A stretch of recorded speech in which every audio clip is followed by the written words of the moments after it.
We continue our deep dives into each of the 13 conferences across Michigan high school hockey leading up to the start of the 2025-26 season. I break down a couple Metro Detroit conferences with a closer look at the SEC, the MAC, and the OAA with players to watch, storylines to follow, and of course, picks for who I think wins each one of those conferences and to get even a little more granular, each division in those conferences as well. So hit that subscribe button so you can follow along and let's talk some hockey. How about that? Let's start in the SEC, a conference I'm all too familiar with. Spent a good 3 seasons as an assistant coach for Celine not all that long ago. So I get the Ann Arbor rivalries. I know some of the sneakier teams in the conference who can pull off some stunning upsets. I'm looking at you, Jackson. And yes, I've experienced Chelsea's dominance in the SEC firsthand over the last several years. The Bulldogs have sat atop the SEC. So the Bulldogs have won at least a share of the SEC White Division for 7 straight years. Now, last winter, they shared that distinction with Dexter, and as the two tied for first place. But Chelsea has been the pace horse, so to speak, that everyone else seems to chase in the conference, and it's been that way for what feels like forever. I think that may change this season without getting too vague there. But the Bulldogs graduated just 3 seniors last spring, but one of them was 6'4" goaltender and 4-year letterman Luke Webster, who was an absolute cheat code in terms of SEC action. I wrote in the blog preview on pdspicks.com. Webster played in 72 career games for Chelsea. He lost 1 game to an SEC opponent. Not just division, the entire 9-team conference. He lost 1 game. Chelsea's got a lot coming back. Don't get me wrong. And in fact, their top 6 scorers from a season ago were all underclassmen, including your leading scorer, Jacob Corcoran, Lucas Milne, a guy I like a lot. Those are 2 guys, 2 scoring threats I like a lot there for the Bulldogs. But I just don't know how you replace a guy like Webster at the most important position in hockey, no less. So it's a tall task for anyone. And I could see that presenting some problems or some growing pains throughout this season. That opens the door to one of my favorite teams in the SEC right now, the Dexter Dreadnoughts. That's right.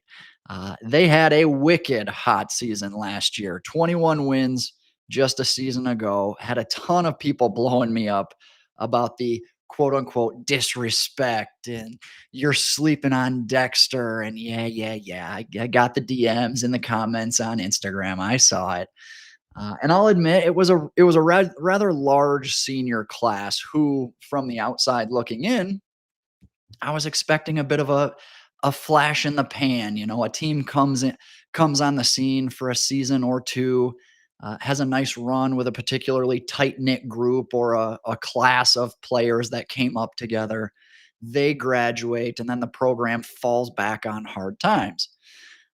I'm probably going to end up eating my words here a bit because I don't think that's the case with Dexter here. I actually think third-year coach Kenny Grundy has a chance to really build something here with the Dreads and turn them into a real threat in the SEC. Dexter graduated a pretty important group of seniors, like I mentioned before. Don't get me wrong.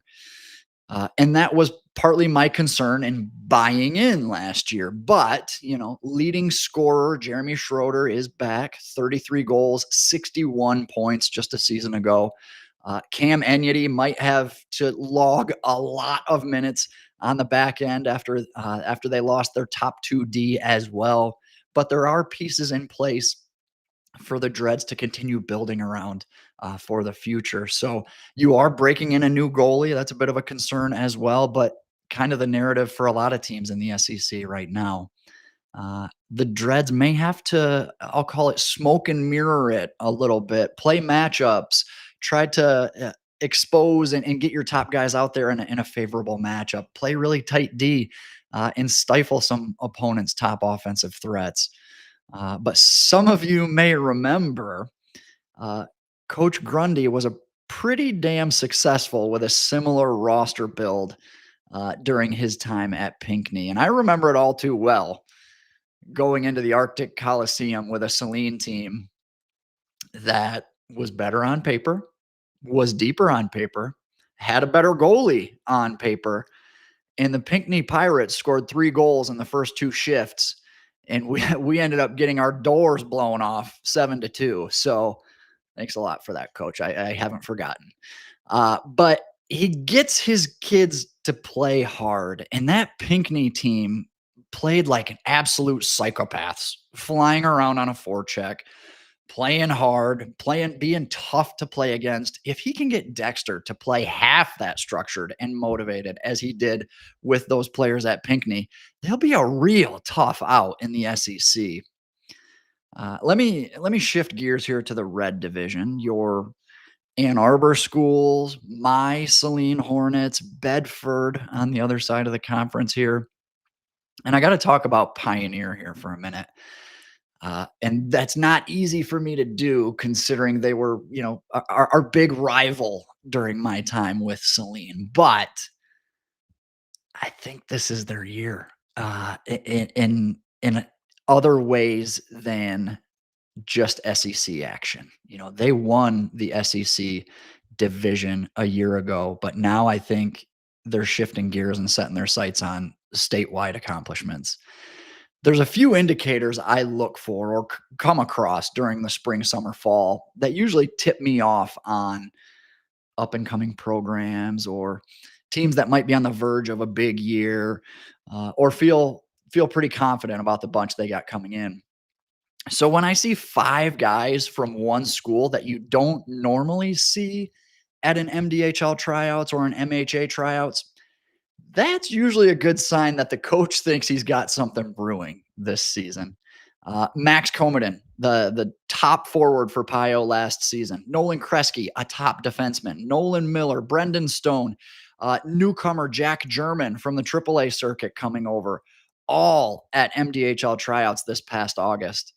And Comedon and German ended up making it through to the league, but it still tells me enough that these guys think they can compete at this level. And maybe they can. I shared some of my strong thoughts as it relates to the MDHL and the MHA on a recent episode of the pod, and I'd encourage you to go back and check that out as well. But it tells me they think they've got some guys, some studs, some standouts who can play at a high level. Pioneer doesn't typically have guys in the MDHL or the MHA. You might see 1 or 2 here or there, or in a particular season, a couple, but never 5. So I love this. I think it's great. Keep pushing that envelope. We need more of the Pioneers of the world knocking on the doors of the MDHL and the MHA. On top of that, I'm told even more AAA guys could be joining the fray for the Pioneers. You got Rocco Mahone, a honey baked kid, Aiden McDonald, a Big B, Marco Gruber, another one out of Big B. So if all this holds true, which you just never know as it relates to AAA and high school landscape, there's a lot that can change until the puck officially drops. So if true, Pioneer isn't just an SEC contender. We could be talking about a big push on the state scene as well. And that's really exciting. Their non-conference slate isn't typically a gauntlet, but with the right playoff draw, could they make some waves in the D1 playoffs? Time will tell. So there's a ton more detail in the blog on pdspicks.com. Link to all of those conference previews is available in the description below. You can read about everything I didn't get to here on the pod as it relates to the SEC, but I'm gonna move on here to the MAC. We go from the SEC to the MAC, and no, we're not talking college football here. We're talking Michigan high school hockey. That's right. I think this could be a big season for the MAC as it relates to a lot of its teams. And that's coming from an admitted quote unquote hater of the East Side. It's an area of the state that might as well be a state of its own. I've said it before on the pod, I'll say it again. No one's just passing through Shelby Township. Nobody's driving by in Utica and says, "Oh, hey, I'm out this way for work or grabbing dinner, or whatever. Let me just drop in on my buddy and say hi." It doesn't happen. You either live there or your destination is that spot. That's where you're going, and that's it. A buddy of mine, college roommate of mine, moved out to Shelby. He might as well have moved to London, and I'm not talking Ontario. Corey, I love you. Haven't seen you in 3 years, buddy. I hope all is well. So, but maybe that feeds into my frustration with these teams in the MAC a little bit subconsciously, and the OAA to a degree. But I'll more on them in a minute. MAC teams play against all the MAC teams and the other East Side teams, and they stay in this pocket that's there's very little diversification in opponents and strength of schedule. So we don't really get to see how MAC teams stack up on the state level until the state tournament. But I got teams pounding their chests about, being a top team in the state and we should be in the top 25. We should be ranked. We should be this. You're sleeping on us, this and that. But you haven't played anyone north of I-69 or west of Telegraph. So where's that leave me? I think that's unfortunate too, because two things. There's a lot of good hockey out there. And I'd love to see teams like Eisenhower and Chip Valley and Romeo challenge themselves against a Byron Center or a Flint Powers or Howell, Calumet, some of these blue bloods of high school hockey, and really find out where we stack up as the season unfolds. And the second part of that, I think if you tested yourselves against teams like I just mentioned, it could better prepare you for those buzz saws that we tend to run into come playoff time, the CCs, the Clarkstons, the Heartlands of the world. Well, why don't they come play us? Well, you're damn right. They won't come play you. Like, scheduling is a give and take. And when you're trying to build, whether it's your strength of schedule or getting guys into the MDHL, like I just mentioned with Pioneer, there's going to be a lot of give, give, give. We'll come to you 2-3 years in a row before a Howell finally returns the favor and comes out east or something to that effect. I'll send my 6 best players only for 5 of them to get cut at the MDHL door.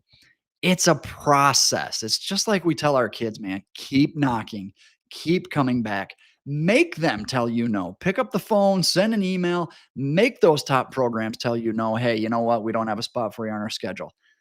You just got to keep knocking and keep trying in order to bolster that strength of schedule. And I know it's a burden. I make jokes about how tough it is to get out there. And maybe that's why a lot of teams don't want to head east. That's also probably why a lot of East Side teams don't really want to make a habit out of going west.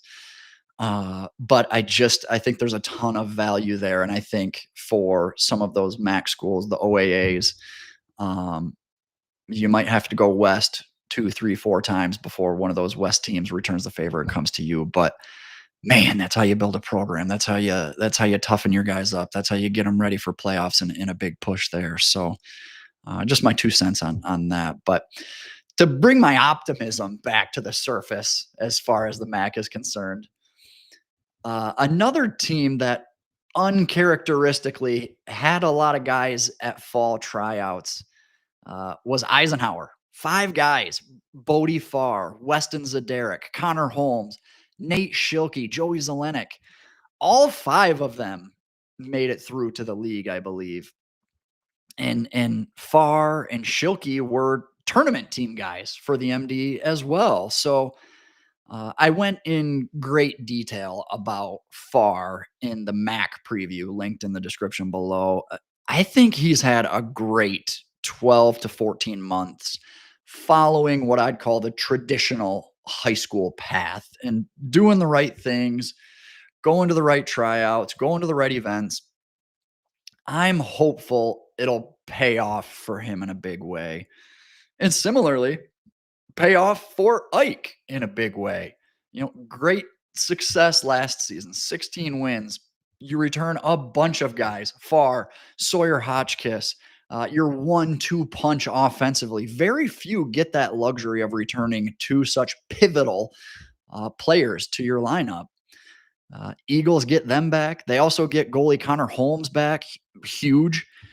Plus, you add in former AAA guys that I just mentioned, Schilke, Zelenik, who have had strong falls in the MDHL as well. And we may be talking about Ike on the state level this winter. The recipe for success is there, and I think could absolutely dominate MACtion. The question just goes back to how things will stack up with the non-con slate. As far as the rest of the conference, you've heard me talk about Cam Staskowski for forever now. I love his game. Led the team in scoring each of the last 2 seasons. Now on the brink of his senior season and potentially his best yet. Younger brother Colby Staskowski enters the chat as well. Should provide some youth and potential towards the future for that Chip Valley lineup. Someone also told me Zane Austin may be the best defenseman in the conference after putting together a real strong offseason. So there's a lot of optimism around the Chip Valley program right now. But I'm going to have to see some tangible dubs before I could lump them into the discussion with Ike right now in the red division. The other half of the MAC, the white division, may be wide open. I do got to say, one thing here about Marysville in particular and Luke Thick. This kid took Team Michigan tryouts by storm last March. I remember watching a couple games of him and Ben LaValle last season, and I really liked Thick's game. But to see him at Team Michigan tryouts at the end of the season, I was pretty taken back. He was, and it wasn't just me, it was other evaluators in the room as well. Dave Mitchell, former Livonia Stevenson coach, nudged me when I got there. He said, Petey, you got to see this kid. Every shift, Thick was making a play, constantly around the puck, impacting the outcome. He's the real deal. I expect more of the same from Thick this season. And with a big campaign, could really make a case to be a junior hockey prospect beyond high school hockey. Best player in the division, maybe the best player in the conference altogether. Time will tell on that last bit, but I'm a believer. All right, a couple other players I like around the conference. Let me bounce around a little bit. How about Alexander Gorgievsky? I mentioned this kid last season a bit, just kind of a bit of a diamond in the rough. I kind of stumbled across him when I was watching a Utica Unified game.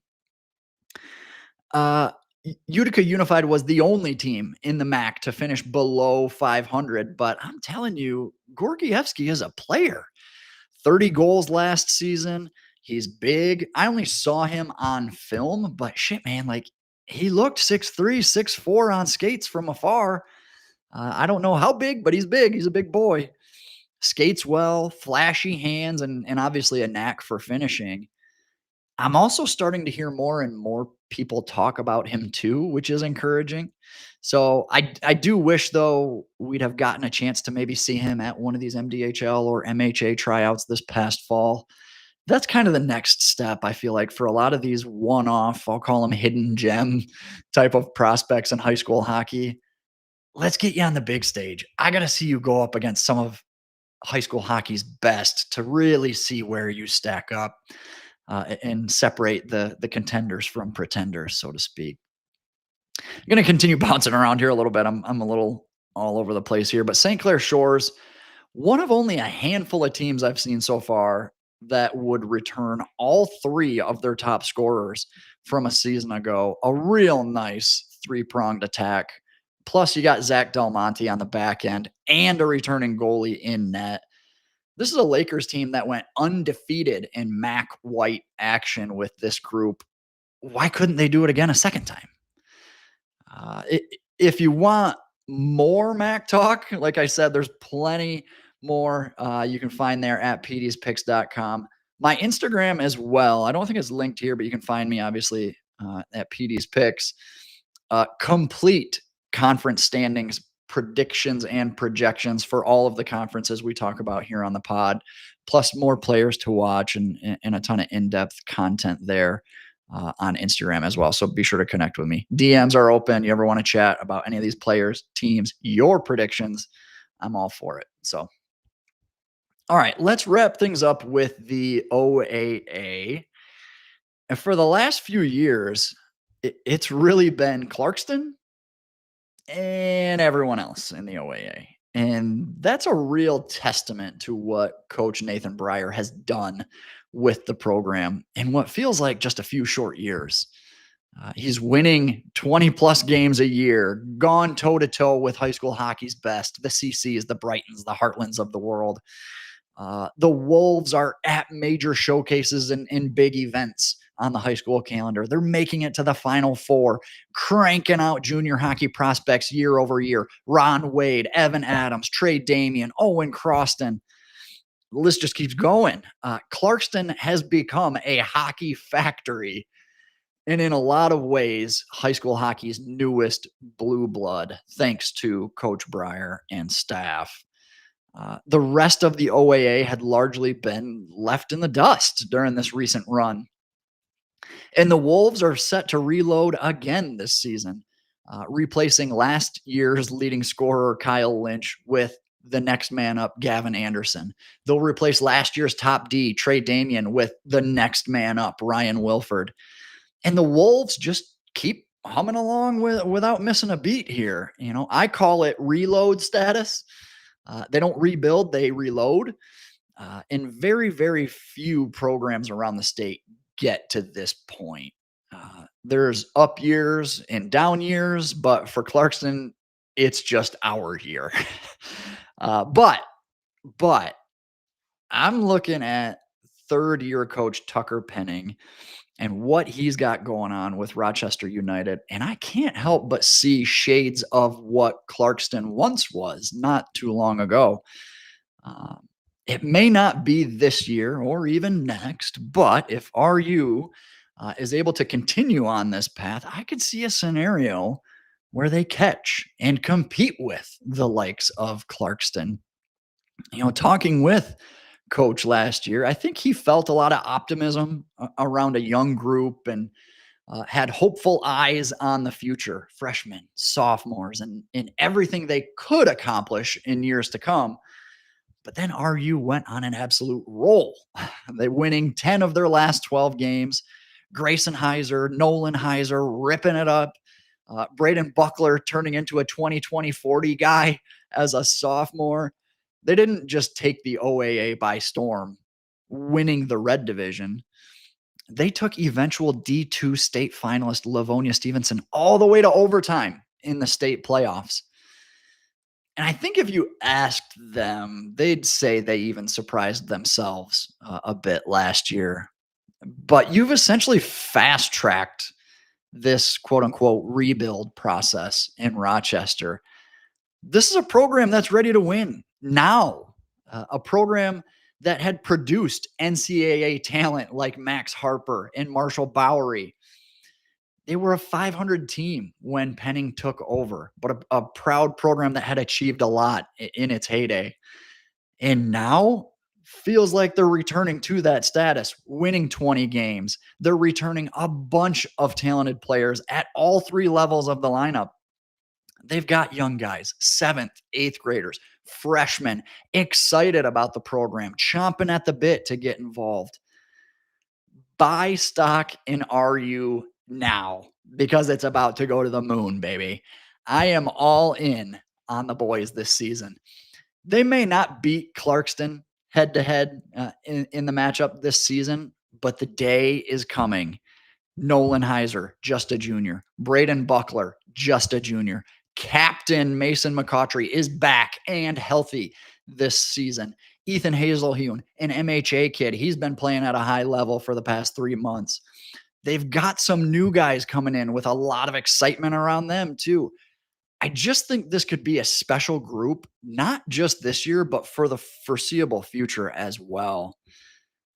One other note here, too, as we're kind of touching on some other OAA teams, Lakes Area United. I mentioned them briefly on the last episode where I was previewing the LVC. They won that conference last season, but move over to the OAA for the upcoming season and will play in the white division. RU won the white division last year and moved up to the red. I believe it's a bit of a tiered system there, where the winner of the white moves up to the red, and the lowest team in the red then moves down to the white. So RU's strength of schedule should see a bit of a bump there, getting to play in the red. Lakes area then kind of moves into, I mixed that up. RU moving into the white, Lakes area moving into the red division to fill that void left by RU. And I'm telling you, I think they just might be able to win the damn thing in year one.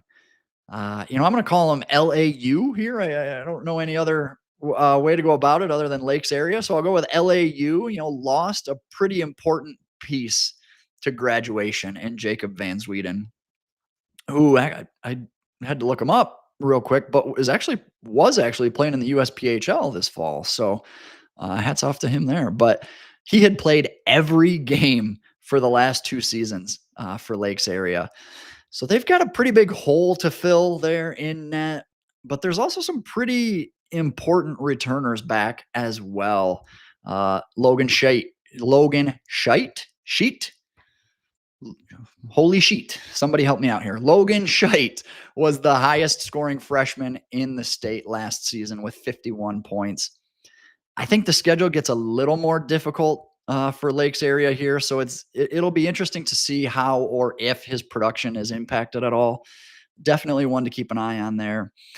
They had a pretty big senior class too, but I still could see a scenario where the new kids on the block come away with a division title here. Just considering the landscape, Stony Creek, Troy, Farmington, it feels a little up for grabs here to start the year in the OAA. So, all right. Well, that was it. 3 more conferences, associations, leagues previewed in the books. I told you a ton more content and information on the website, pdspicks.com. Instagram, Twitter, Facebook. You can connect with me on just about any social media at this point. But a ton of good content coming your way on Instagram in particular. So be sure to follow over there as well. You made it this far. Be sure to hit subscribe on YouTube. Helps me out a ton. Keeps you in the know for all things high school hockey as well. So, all right. We will continue through our conference previews leading up to puck drop here in 3 weeks, 4 weeks. We'll start getting underway with tryouts and scrimmages and the whole nine. So until next time, actually, let me tease this real quick because the MDHL showcase is tonight. I'm going to drop in and check that out a little bit. I think you'll have 40-ish of the top players from the MDHL Fall League in action, I believe right here in town at KV. So I'll go check that out. I'll have notes and feedback on that on the next pod, in addition to our regularly scheduled programming of the conference preview. So stay tuned for that. Like I said, hit the subscribe button on YouTube so you don't miss any of this content coming up. Till next time, skate hard, have fun. I'll see you at the rink soon.